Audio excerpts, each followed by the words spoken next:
ഒരുപാടാവുകയാണെങ്കിൽ 3 മാസം വരാതിരുന്ന പീരീഡ്സ് അല്ലേ, അപ്പൊ അതുകൊണ്ടായിരിക്കും എന്ന് വിചാരിച്ചത് നോർമൽസി അവിടെയാണ് അവിടെ വരുന്ന പ്രശ്നം. ഞാൻ വേറൊരു കേസിനാണ് പറയാം. ഇപ്പം ഒരു 48-49 ഇയറിലുള്ള ഒരു ലേഡി അതിന്റെ ഒപ്പിയിൽ വന്നതാ. അപ്പൊ അവർ വിൽ ബി ലൈക്ക് അവർക്ക് 2-3 മന്ത്സിലെ പീരീഡ്സ് ഹാപ്പൻ ചെയ്യും. നമ്മൾ പ്രധാനമായിട്ടും മെനോപോസൽ ഏജ് ഗ്രൂപ്പിലും പീരീഡ്സ് നിൽക്കുന്നതിന്റെ ഭാഗമായിട്ട് 2-3 മന്ത്സിലെ പീരീഡ്സ് വന്നാലും കുഴപ്പമില്ലല്ലോ എന്നാണല്ലോ പറയുന്നത്.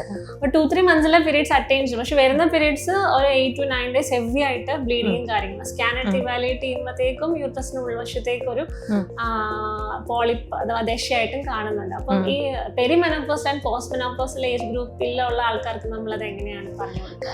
നമ്മൾ ഡോക്ടർ അനീസ് പറഞ്ഞ പോലെ നേരത്തെ നമ്മൾക്ക് ഓരോ ഫേസ് ഉണ്ട് ഒരു സ്ത്രീയുടെ ജീവിതത്തിൽ. അപ്പം നമ്മൾ ഈ പെരിമെനോപോസൽ ഏജ് ഗ്രൂപ്പ് കോമൺലി നമുക്കൊരു 40s മിഡ് 40s തൊട്ട് നമ്മൾ അത് കഴിഞ്ഞിട്ടാണ് നമ്മൾ പറയുന്നത് ടിൽ 50s. പക്ഷെ ചിലർക്ക് മിഡ് 35s തന്നെ അങ്ങ് സ്റ്റാർട്ട് ചെയ്യാം. അപ്പം ആ സമയത്ത് വരുന്ന ഒരുപാട് ചേഞ്ചസ്, എസ്പെഷ്യലി ഹോർമോണൽ ആ മെച്യൂറായ ഹോർമോൺസിൽ എസ്പെഷ്യലി ഈസ്ട്രജനിൽ വരുന്ന ചേഞ്ചസ് കാരണമാണ് നമുക്ക് ഈ സമയത്തുള്ള ഇഷ്യൂസ് വരിക. അപ്പം അതിൽ ഒരുപാടുണ്ട്. പക്ഷെ അത് ഏറ്റവും കോമൺ ഈ ഒരു വൺ ഓഫ് ദ കോമണസ് ബ്ലീഡിങ്ങിൽ വരുന്ന ബുദ്ധിമുട്ടാണ്. അപ്പം ബ്ലീഡിങ്ങിൻ്റെ നോർമൽസി നേരത്തെ പറഞ്ഞ പോലെ 2 to 7 or 8 days cycle, flow normal ആയിരിക്കണം, ക്ലോത്ത്സ് കാണാൻ പാടില്ല, നമ്മുടെ റെഗുലർ ലൈഫിനെ എഫക്റ്റ് ചെയ്യാൻ പാടില്ല. ദാറ്റ് അപ്ലൈസ് ടു ഈ ഗ്രൂപ്പിലും അത് തന്നെയാണ് സെയിം. പക്ഷെ എന്താണ് അബ്നോർമൽ എന്ന് പറയുമ്പോൾ ഈ മെൻസസ് നിൽക്കാറായല്ലോ, അപ്പം അതായിരിക്കും നോർമൽ, കുഴപ്പമില്ലല്ലോ. പക്ഷെ അവർക്ക് മനസ്സിലാന്ന് വെച്ചാൽ അപ്പൊ അതുകൊണ്ട് തന്നെ ഇപ്പം മിസ് ചെയ്ത് വരുന്ന പീരീഡ്സും ഒരുപാടാവുകയാണെങ്കിൽ 3 മാസം വരാതിരുന്ന പീരീഡ്സ് അല്ലേ, അപ്പൊ അതുകൊണ്ടായിരിക്കും എന്ന് വിചാരിച്ചത് നോർമൽസി അവിടെയാണ് അവിടെ വരുന്ന പ്രശ്നം. മിസ് ചെയ്യുന്നത് യെസ് കോമൺ ആയിരിക്കാം പെരിമെനോപോസൽ ഏജ് ഗ്രൂപ്പിൽ. പക്ഷെ ബ്ലീഡിങ് നേരത്തെ പറഞ്ഞ പോലെ തന്നെ ഹെവിയർ ആയിട്ടും ക്ലോട്ട്സ് ആയിട്ടും നമ്മുടെ റെഗുലർ ലൈഫിനെ അത് എഫക്റ്റ് ചെയ്യില്ല. അങ്ങനെ അത് റുട്ടീനായിട്ട് ഹാപ്പൻ ചെയ്യുന്നു എന്നുണ്ടെങ്കിൽ അത് ആ സമയത്ത് എന്തായാലും നമ്മളെ ഡോക്ടേഴ്സിനെ വന്ന് അതൊരു ഇൻഫോം ചെയ്യുന്നതായിരിക്കും ബെറ്റർ. ബിക്കോസ് ഈ പറഞ്ഞ പോലെ തിക്നെസ് കൂടാം, വേറെ ഇഷ്യൂസ് വരാം. അത് നേരത്തെ കണ്ടുപിടിക്കുന്നത് തന്നെയാണ് നമുക്ക് നല്ലത്.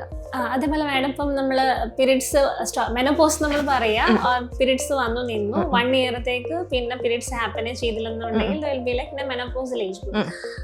മെനോപോസ് കഴിഞ്ഞ ഒരാൾക്ക് ബ്ലീഡിങ് വരുന്നതിനെ പറ്റി കൂടെ പറയാം. അപ്പം നമ്മൾ സാധാരണ ഈ മെൻസസ് സ്കിപ്പ് ചെയ്യുന്നതിന് നമുക്കൊരു ഇവാലുവേഷൻ ഇപ്പൊ എത്ര നാള് തൊട്ട് ഇപ്പം എക്സ്പെക്ട് ചെയ്യുന്ന വെച്ചാൽ 1 ഇയർ വരാതിരുന്നിട്ടുണ്ടെങ്കിൽ അവർ മെനോപോസ് അറ്റൈൻ ചെയ്തു എന്നാണ്. ലെറ്റ്സ് സേ ചിലർക്ക് സ്കിപ്പ് ചെയ്യുന്നുണ്ട്, സ്കിപ്പ് ചെയ്ത് വരുന്ന ബ്ലീഡിങ്ങും നോർമലാണ്, ഇഷ്യൂ ഇല്ല. അപ്പോൾ അവരെന്ത് ചെയ്യും? അപ്പം നമ്മൾ പറയും റുട്ടീൻ ചെക്കപ്പിൽ ഇരിക്കുക, വർഷാവർഷം ഫോളോ അപ്പിൽ വരിക. പക്ഷേ ലെറ്റ്സ് സേ 6 മാസമൊക്കെ സ്കിപ്പ് ചെയ്തിട്ട് വന്നില്ല എന്നുണ്ടെങ്കിൽ ഒരു ചെക്കപ്പ് ഒന്ന് നടത്തിയേക്കാം, പിന്നെ 1 ഇയർ വെയിറ്റ് ചെയ്യുക. എന്നിട്ടും വന്നില്ലെങ്കിലാണ് നമ്മൾ മെനോപോസ് നമുക്ക് തീർച്ചയായിട്ടും, because you are under follow up അല്ലേ, നമ്മളൊന്നും മിസ് ചെയ്യുന്നില്ലല്ലോ. പക്ഷെ 1 ഇയർ വരാതിരുന്നിട്ട് മെൻസസ് വരുവാണെങ്കിൽ അത് ഏത് ടൈപ്പ് ആയിക്കോട്ടെ, ഒരു ബ്ലഡ് സ്റ്റെയിനിങ്, ബ്രൗൺ ഡിസ്ചാർജ് അല്ലെങ്കിൽ ഒരു ഫ്ലൂ, എന്ത് തന്നെയാണെങ്കിലും that should be address to the doctor. അല്ലെങ്കിൽ അത് മിസ് ചെയ്ത് പോകും. ഇപ്പോൾ 50s 60s ഒരു ബ്ലീഡിങ് വന്ന് നമ്മൾ അഡ്രസ് ചെയ്യുന്നില്ല, പിന്നെ അവർ തിരിച്ചൊരു 70-75s they can come back again with a huge problem. അപ്പോൾ എനിക്ക് തോന്നുന്നു അത് any type of bleeding they should come.